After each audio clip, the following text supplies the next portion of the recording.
It's an amazing day for us to celebrate what this season means. And if you've been here, you know that we're in the middle of a series called Journey to the Manger. And if you haven't, well, you've missed out. Sorry about your luck. But if you have been with us, and if you haven't, let me do a little bit of a recap. The very first week we started talking about the journey, and we talked about how you start matters. And how that a journey, usually the success of it, can sometimes depend on how you start that journey. And we looked at Mary and Zechariah, and we contrasted the difference of their response to the angel's promise to them, how Zechariah responded in doubt, and God muted him, and Mary responded in faith, and how that set the stage for her journey to be much different than Zechariah's. And then we looked at the next week, and we looked at how that made it so much different, is that Zechariah was muted through the entire process. The entire pregnancy of his wife Elizabeth, that they had prayed for this child, and now because of doubt, God muted him and he wasn't able to express what God was doing in his life. Contrastly, you saw Mary last week, she was able to rejoice. And so last week we talked about how that we should rejoice in the middle of our journey, even when the journey gets hard. Because we talked about how Mary's journey was not an easy one. How that Joseph wanted to divorce Mary.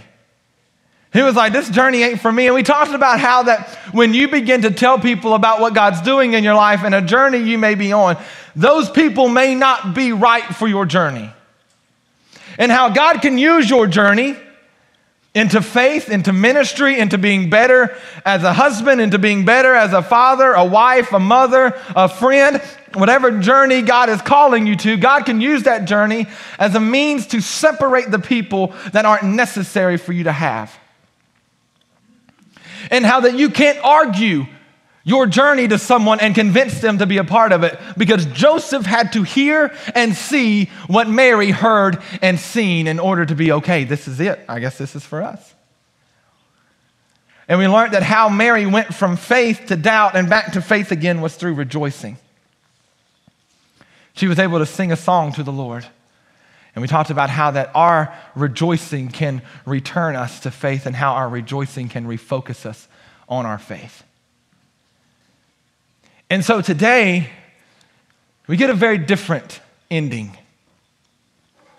I want to talk to you about what do you do when the destination doesn't look like what you thought the promise would look like.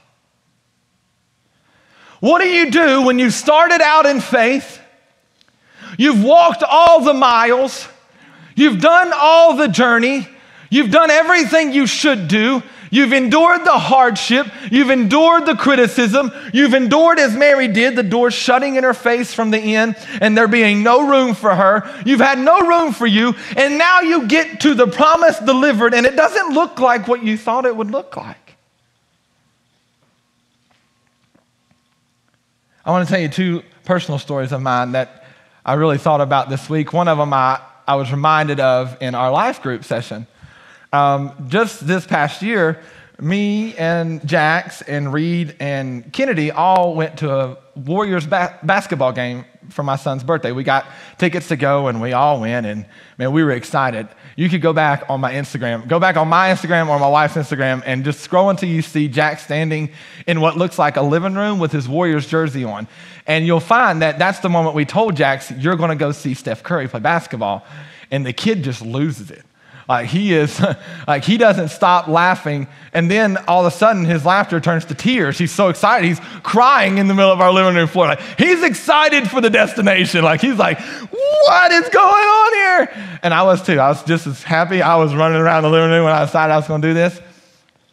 And so we get in the car and me and Reed are like, man, this is going to be so awesome. Because this is the thing about a destination. When we perceive what the destination will be, it can make the trip bearable. Right? We're getting ready to get in a car with two 5-year-old kids and go 6 hours to Atlanta. And we're like, it's going to be all right. We'll just tough through it. We'll put them a movie on because we got to get to that destination. That destination is going to be awesome. We got great tickets. Oh, man, we had great tickets.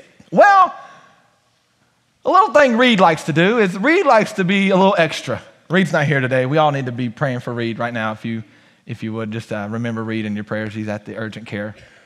But Reed likes to be a little extra with his life. He is, man, he'll go the extra mile for you. He'll do whatever, and then he'll do more, right? And so we get to Atlanta. We've endured the ride. It was not that fun. Kids, 2 hours, 20 minutes in, are we there yet? Are we almost there? How much longer? How much farther? And we're like, we literally just got out of Kingsport. We have a long time to go. Then Kennedy and Jax start fighting with one another, pulling headphones off each other. And I'm just like, can we please get to the destination? I'm ready to be there. And so we pull into Atlanta, and we're getting gas. And Reed's been all sneaky the whole trip. Weird text messages, weird phone calls that he's like, can't really talk loud. We get out and go into a mall that we didn't plan on going into, and he runs out, meets somebody. I'm like, man, this is shady stuff, Reed. Like, do you have something going on that I don't know about right now? And so we pull up, and he's like, we get out of the gas station, he talks to somebody, and he comes back over, and he throws down this new set of tickets, and he's like, look what we got. Better tickets than we had before. I'm talking like 4 rows up, courtside seats, and I'm like, dude, this is insane. I'm going even crazier now. Now the whole trip was definitely worth it because it's going to be even better than what I thought. The destination just got better. Well, we get to some of y'all know where this is going, don't you already? You're like, shouldn't buy tickets from people in Atlanta. Anyways, we get there, and they scan our tickets, and they're like, these are not real. And we're like, we just dropped a lot of money on these tickets. And he's like, I'm sorry, they're not real. There's no seats that are that. And dude, my face just drops. And I'm like, we brought our kids 6 hours to watch Steph Curry play basketball, and we can't even get in the arena. And we're trying to be all cool and play it off to the kids. Daddy, what's going on? Oh, nothing. We're just going to walk around the city for a little bit, you know. We got time. We don't need to go in there right now. But Daddy, I know it's cold, and it was cold. It was really cold. And it's like we want to go frolic in Atlanta when it's really cold. And we're like, okay, we'll figure it out. And Reed's like, we're going to get this right. And he goes and buys another set of tickets. And the guy's like, I'm going to walk you in. I'll make sure you get in. So we get in. They scan our barcode. We get in. We go to walk down to our seats. Those seats don't exist either. And immediately I'm just like, I'm done. My little 5-year-old is just going to be heartbroken. So about 2 hours into the process, I'm sitting in the middle of the floor upstairs in the arena while Reed is talking to this guy. I got Jax on one side, Kennedy on one side. I'm about in tears because I'm thinking we're going to have to go somewhere, watch the game on TV, and that's what it's going to be. And I'm looking around and going, this is not what I thought it would be. Like, this is not the destination I had in mind. We were going to be courtside, and now all those fights in the back seat and all those questions of are we there yet and all of this stuff that we endured to get to that place, it almost is just like, why did we even, could have stayed home. And like even right now, I'm telling you a story, I remember the feeling I had. I don't know if anybody has ever seen that movie, The Pursuit of Happiness. You remember when he's sitting in the bathroom with his little boy and he's like, you don't have anywhere to live? Like it wasn't that bad, but it was close to that kind of feeling. Like we had a place to live, but I was like sitting there going, I'm Will Smith right now. Like, this is crazy. But it wasn't the destination. So finally they found the seats that the guys had changed the QR code or whatever, and our seats were like second from the top. No exaggeration. We were second row from the very top of the arena. I could reach up and smack the rafters of the arena. You can't tell who's got the ball from that far up. You're like, who is that? Who's got the ball? And so I just told Jax the whole time we were up there for the first half, I was like, Jax, that's Steph Curry. Steph Curry had the ball the whole time. He didn't know the difference. He's got the ball. Why is he running the other way? Don't worry about it. He'll get it. So the destination wasn't what I thought it was going to be. It just wasn't. And what do you do when life gets like that? Right? You walk the path. You walk the journey. You endure the hard times, and then you get to where you thought this was going to be it, and it doesn't look like what you thought God had in mind. And it gets tough then. It gets real tough then. Me and my wife, we have been married maybe 2 years. We didn't get to go on a honeymoon when we first got married. We got married at 9 o'clock in the morning on a Tuesday morning, and we had to go to work at 1 o'clock in a restaurant. So we got married and went to work. We didn't have an anniversary. We didn't get to go off for our honeymoon. We didn't know what any of that was. So about 2-3 years later, we decided we're going to go on our first vacation together. It's the first vacation we ever went on together. We're like, we're big history buffs. So we're going to go to Williamsburg. And then just for fun, because, who doesn't like the beach? We're going to go to Virginia Beach. And I was like, okay, that's fine. And we'll just hit it and go up through there. Man, we had an amazing stay at Williamsburg. It was awesome. And we're like, all right, we got 2 days left. Let's head up to Virginia Beach. We get to Virginia Beach. Man, the beach was so dirty. It was black sand. I didn't even know they had black sand. I don't even know where they got it from. It was black sand. And then we was like, oh, let's just go back to the hotel. We go back to the hotel, and the hotel, I don't know where she rented the hotel from. I don't blame her for it, but kind of do because she booked it. We walk in, and we're like, oh, my Lord. It's one of those, you sleep on top of the comforter because you're just not sure, but you didn't bring your own comforter, and you don't have the money to go buy one, so you're just like, we're just going to sleep on top and pray all the time. And so, we were excited about this first vacation, and then we get there, and the destination's not what we thought it was going to be. We were picturing, white sand, really clear beaches. You heard the seagulls in the background. That's what I was picturing. Nope. Some lady screaming at her kid over here. And, there's somebody driving on the beach over here. We're just like, this is not what we thought it would be. But I often wonder when I'm reading this story of Mary, and we'll get to it in just a second. We can go ahead and throw up the first passage. You go to Luke chapter 2, and we'll just read the first 7 verses. We read 7 last week, but I want to read it again. Here's the Christmas story, folks. In those days, a decree went out from Caesar Augustus that all the world should be registered. This was the first registration when that guy was governor of Syria, and all went to be registered, each to his own town. And Joseph also went from Galilee and from the town of Nazareth to Judea to the city of David, which was called Bethlehem, because he was of the house and lineage of David, to be registered with Mary, to be his betrothed, who was with child. And while they were there, the time came for her to give birth. And she gave birth to her firstborn son, the promise. She gave birth to the promise and wrapped him in swaddling clothes and laid him in a manger because there was no room for them in the inn. Now, last week we talked about how that the inn shut the door in Mary's face, but today I want to set the stage for you. Here's Mary having a baby.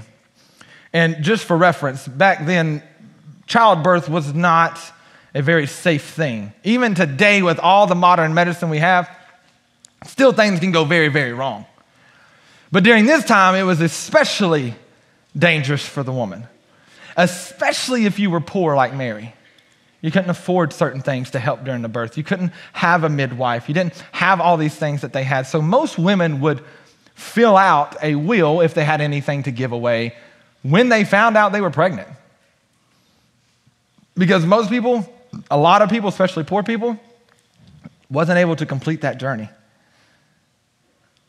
And so here's Mary. God promised her a son.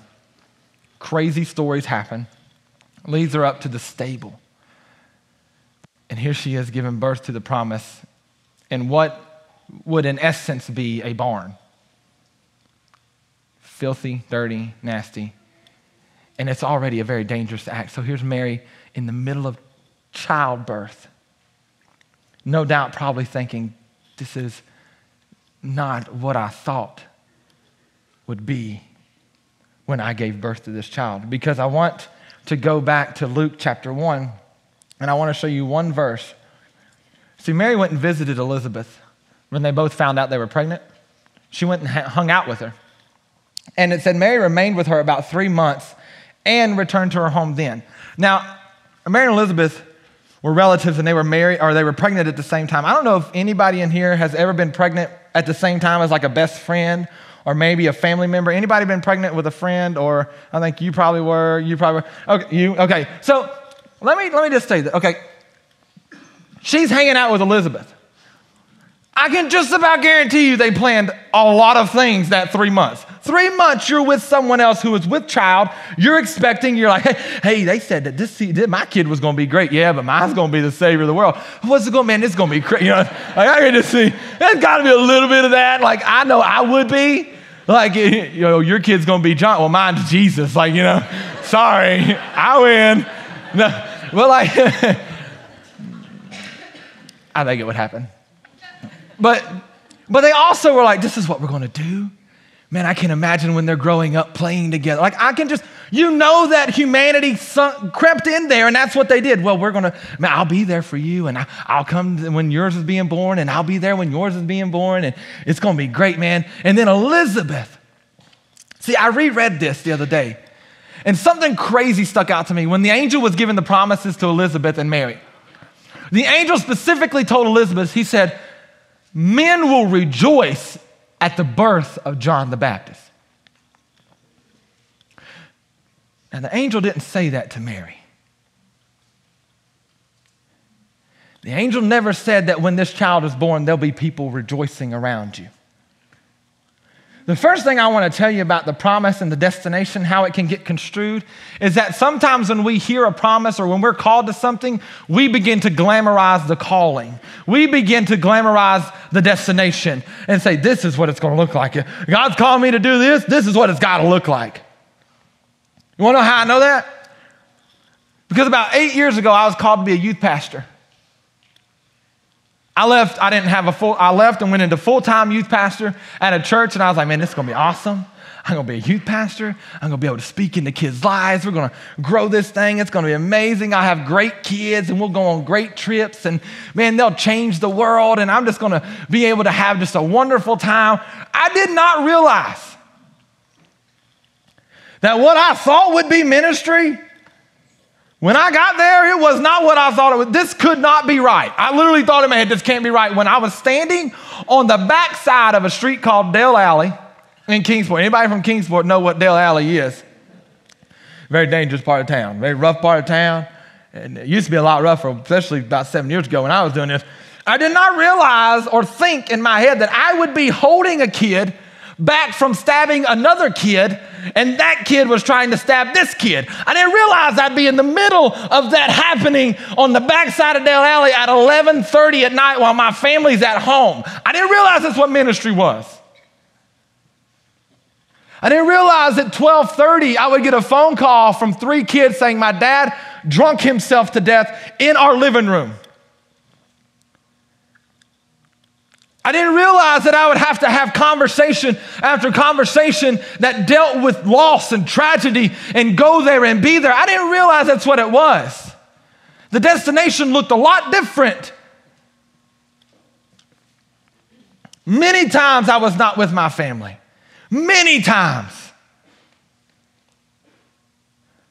See, what we have a tendency to do is Americanize the call of God.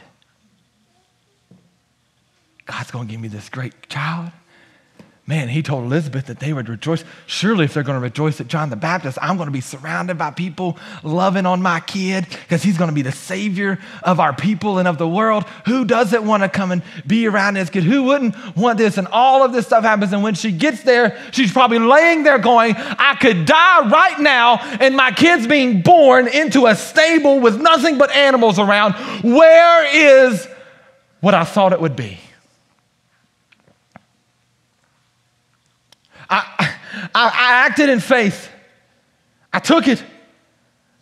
I stayed through Joseph wanting to divorce me. I walked all those miles and I felt the rejection, and this is the destination for me and the promised child. This can't be right.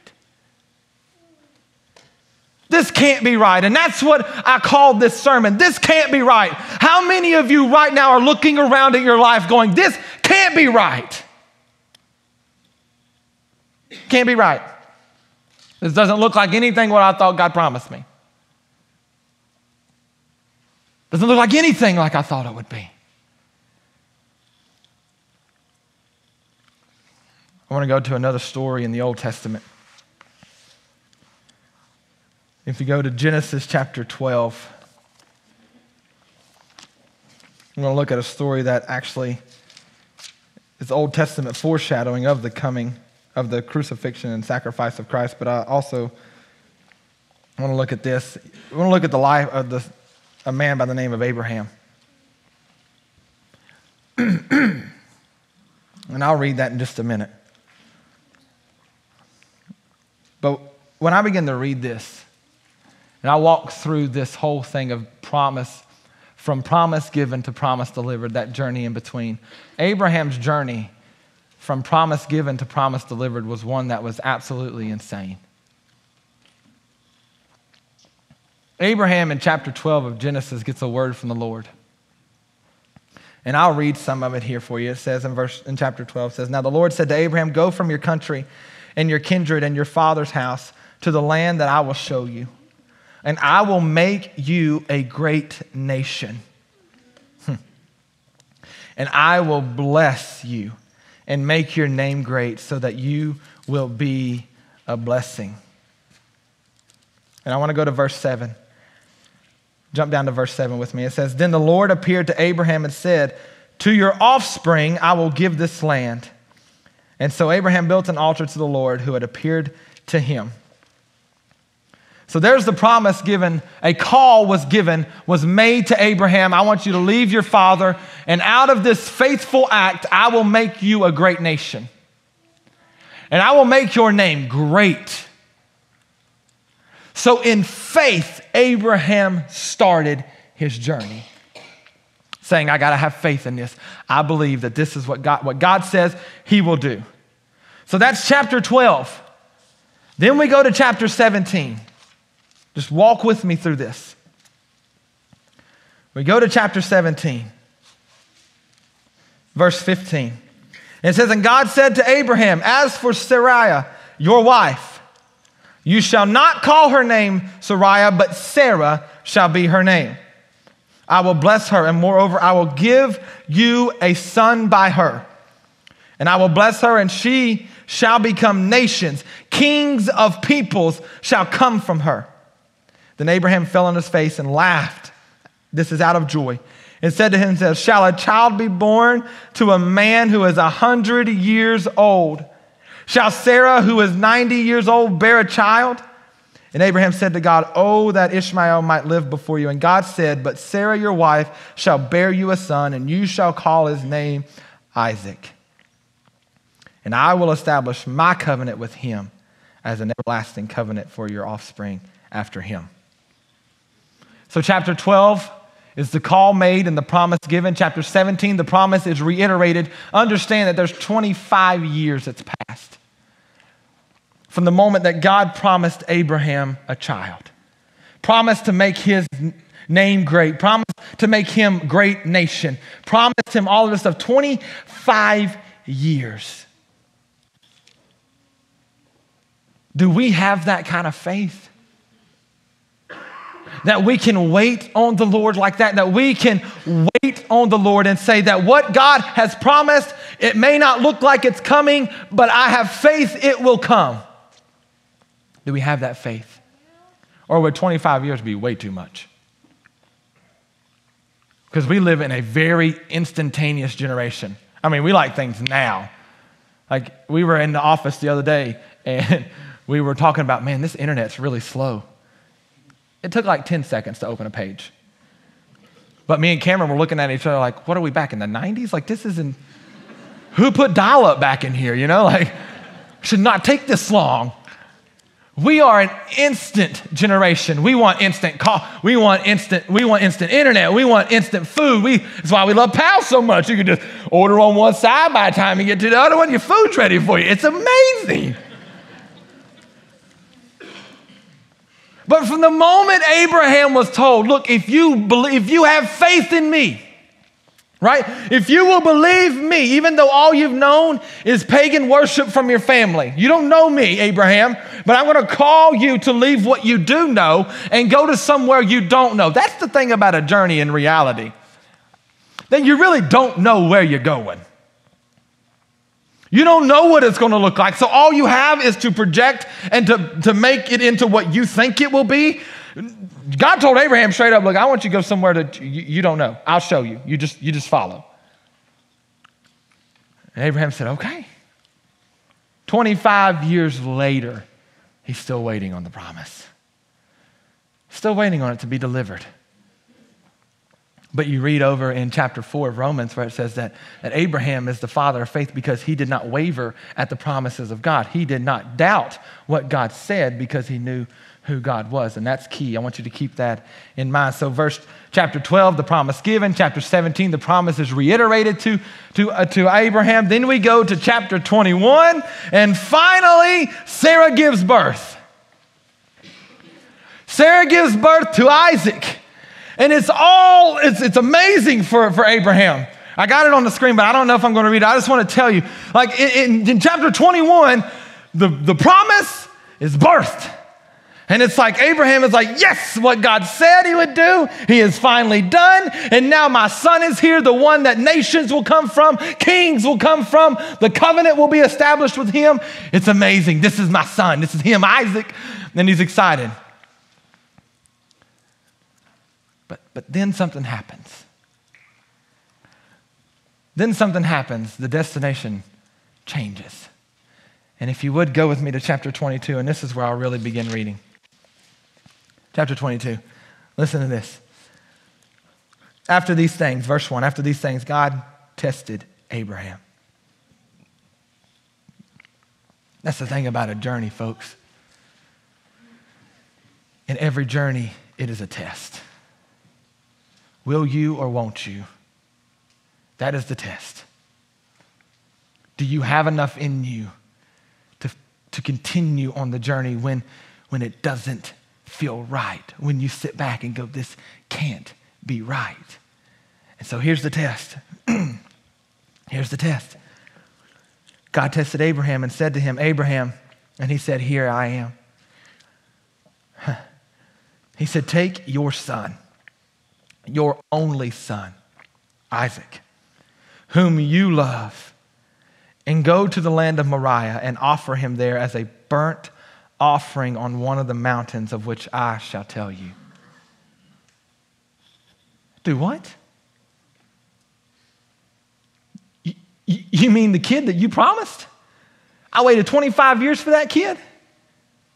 You mean the one that you did a miracle in my wife who was barren and couldn't have a child? You gave her the ability to have the child. You told me you would establish your covenant with him. Out of him would come great nations. You want me to march him up a mountain and kill him? This can't be right. This can't be right. That's not the destination. That's not right. This can't be where God is leading me. God did not lead me through the process of having faith in him to fulfill his promise and then ask me to kill it off. At least that's what I would be like. Well, listen to what Abraham did. So Abraham rose early in the morning, saddled his donkey, and took 2 of his young men with him and his son Isaac. And he cut the wood for the burnt offering and arose and went to the place of which God had told him. You see, I often like to stop and put myself in their position. He's already been told to kill him, but then he goes out and cuts his own wood. Like as he sits a piece of wood there and he raises the axe and he's splitting it. I can imagine each wood that's split is another tear that drops to the ground. And he's cutting it. And he's like, God, I don't know, but I believe in you. God, you promised, so all I can do is trust. With every swing of the axe, more tears, more questions, more wondering. This can't be right.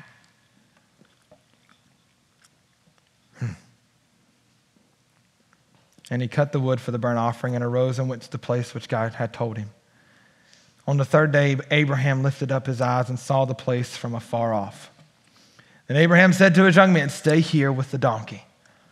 I and the boy will go over there and worship and come again to you. And Abraham took the wood of the burnt offering and laid it on Isaac his son. And he took in his hand the fire and the knife. So they went both of them together. And Isaac said to his father, Abraham, my father, he said, Here I am, my son. Here he said, behold, the fire, the wood, but where is the lamb for the burnt offering? And Abraham said, God will provide for himself the lamb for a burnt offering, my son. So they went, both of them, together. And here's where we really pick up. Here's where we camp out for just a second. What do you do when the destination doesn't look like what you thought it would? You see, we started in faith. Then we rejoiced. Now it comes down to trust. Now it comes down to trust. See, Abraham had faith in God giving him the promise. But Abraham was able to watch God time and time and time again in his life prove himself. And now when God has called him to do the most difficult thing and the destination doesn't look like the promise, he's able to go, I know what God has done. Now I can trust God with my son.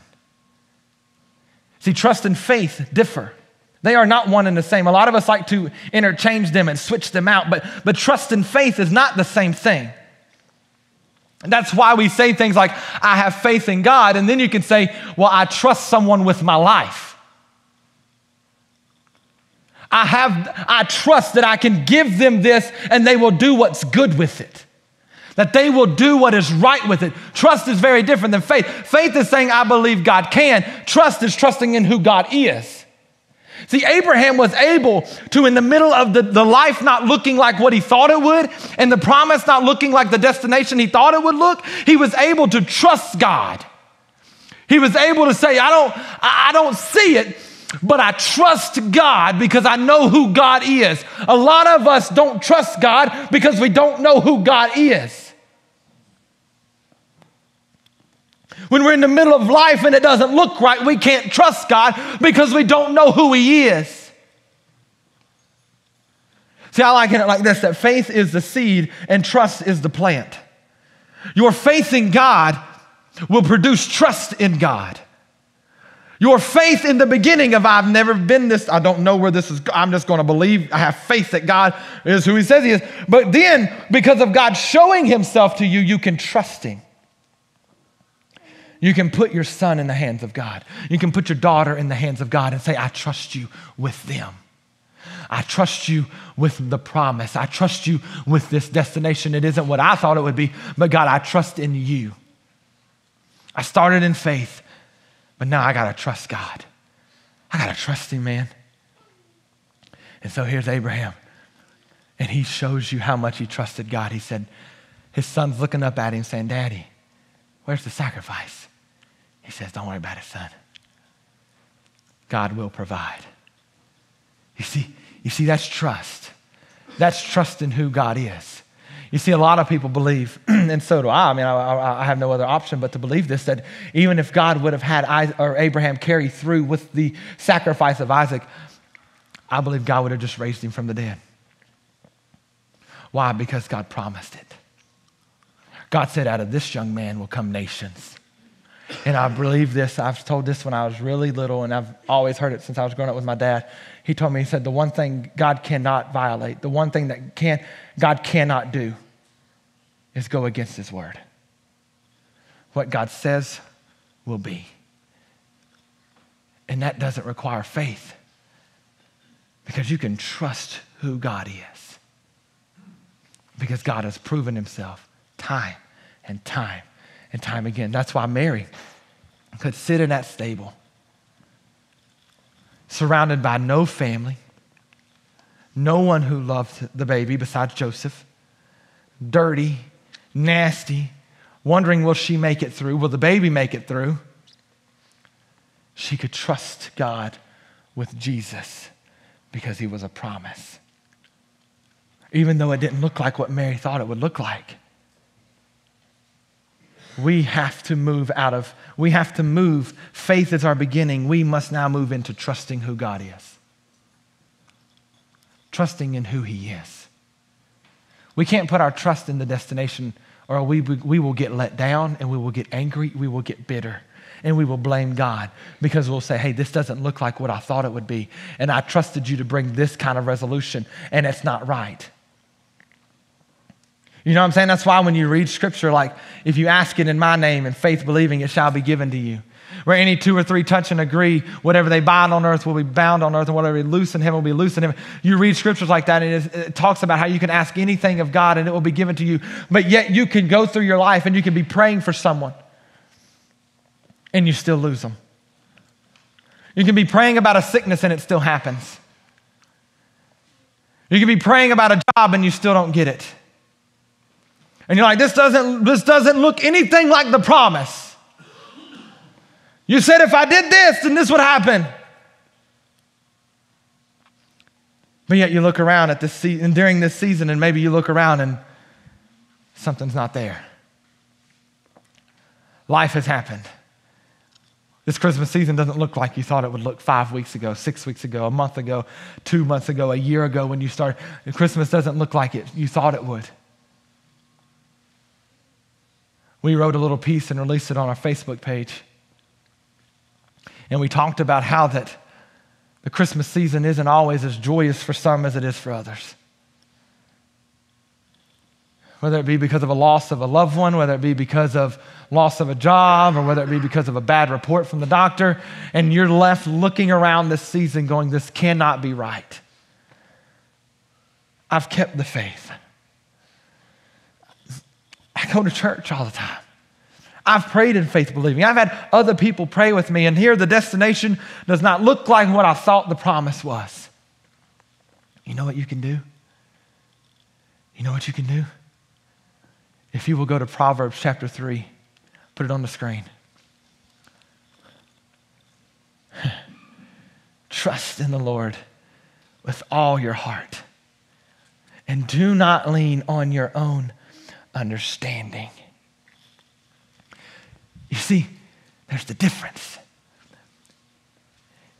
If Mary would have leaned on her own understanding in the middle of that stable, if Abraham would have leaned on his own understanding and questioned and doubted and it didn't feel right, so he acted differently. You see, this is how you get past the destination not looking like you thought. You trust in the Lord and you do not lean on your own understanding. You don't lean on what you projected the destination to be. You lean on what God says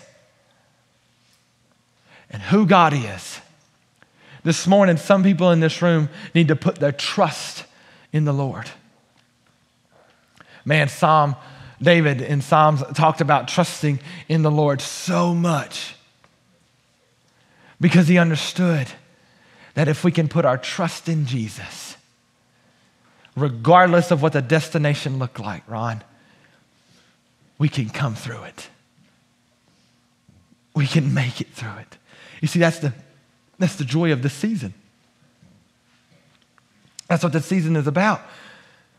God stepping into humanity, taking on baby form.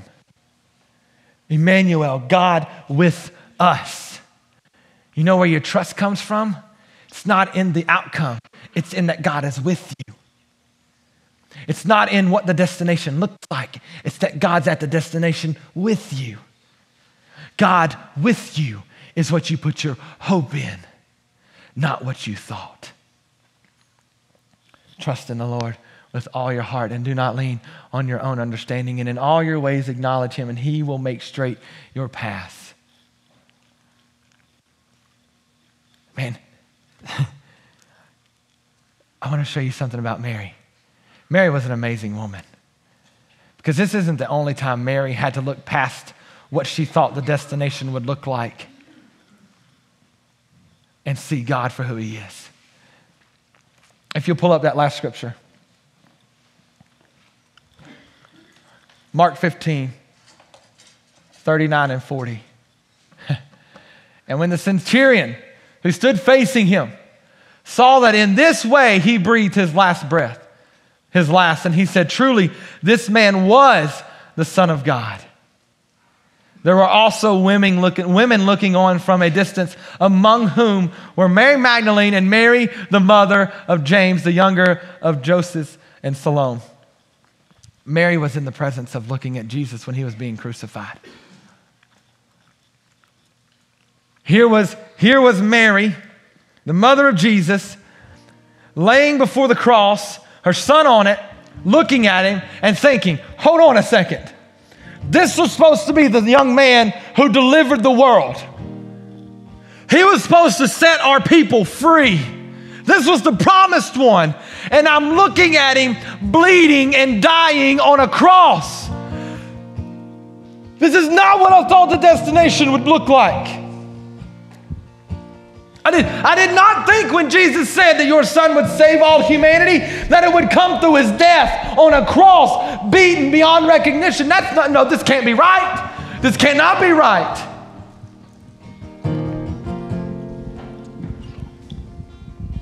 I see. We go back to how we start matters.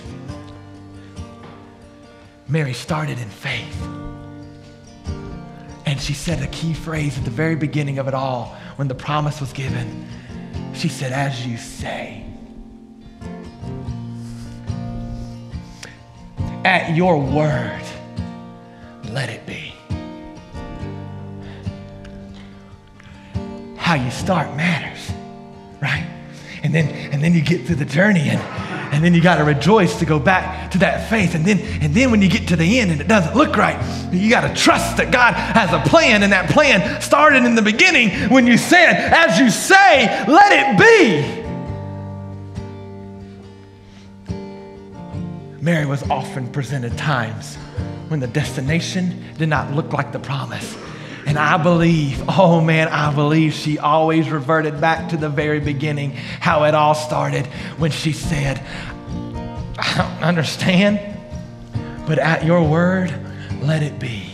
At your word, let it be, because your word will never fail and your word will never fall short. And that's what we put our trust in, the word of God, when he tells you that you can overcome this world because he came into the world so that you might overcome it. Trust in his word and who he is. And when the destination doesn't look right, it won't matter, because when we go back to Genesis chapter 12, or 17, verse 9, it says this, and it's really simple. It's really simple. It says, and Abraham journeyed on. That's what I want to tell you this morning. Even though the destination doesn't look like you thought it would, journey on, because of one reason. God with us is greater than anything against you. God with us is greater than any outlook you have. God with us is better than any destination you can think of. Think of the greatest thing that God could do for you. And simply God being with you in the worst situation you could think of is better than you being in that situation without God. So when the destination doesn't look right, will you trust him? Will you trust him? When you look around and that person's gone, and when you look around and you're still sick, or when you look around and it doesn't seem to add up, people are walking away and you're left alone, when it doesn't seem right, when you tell yourself this can't be right, when you say that and people tell you that, oh, and believe me, people will reiterate that to you. Hey, that can't be right. That can't be what God had for you. Oh, please. Please don't trust what people say. I knew God called me to be a pastor. I didn't have a clue what it would look like. Oh, I thought, and I probably glamorized it a lot. I probably put my own thoughts of what it would be, Ron. Yeah, man, well, I'll get this. And me and Carmen used to talk about, yeah, well, you'll be a pastor and it'll be successful. And can I just be honest with you? We'd have conversations like that, because who doesn't want to be successful at what they do, right? Everybody wants to be successful. Oh, it'll be big. You'll get a good church and people will come and people will love God and you won't have any problems. People will just be perfect. There'll be no problems in the church. You'll be able to talk and people will just like, oh yes, let's do that. You'll come up with ideas and everyone will love it. You'll get it right on the first time every time. People will want to be around. And I was just like, yes, that's what it's going to be. But man, The destination is a lot different than that. I don't always get it right on the first time. People don't love my ideas all the time. And math's pretty hard to work with. It's just what it is. But I can tell you what, having God with me in the middle of something that I didn't think it would ever look like this is way better than me being where I thought I would be without him. And that's the joy of this season, is that God is with you. In the middle of it not looking right, God is with you. Will you trust him today? Will you trust him? Move past faith and into trust. We're going to sing this song, and I want everyone to stand and sing with us this morning as we sing about trusting the Lord.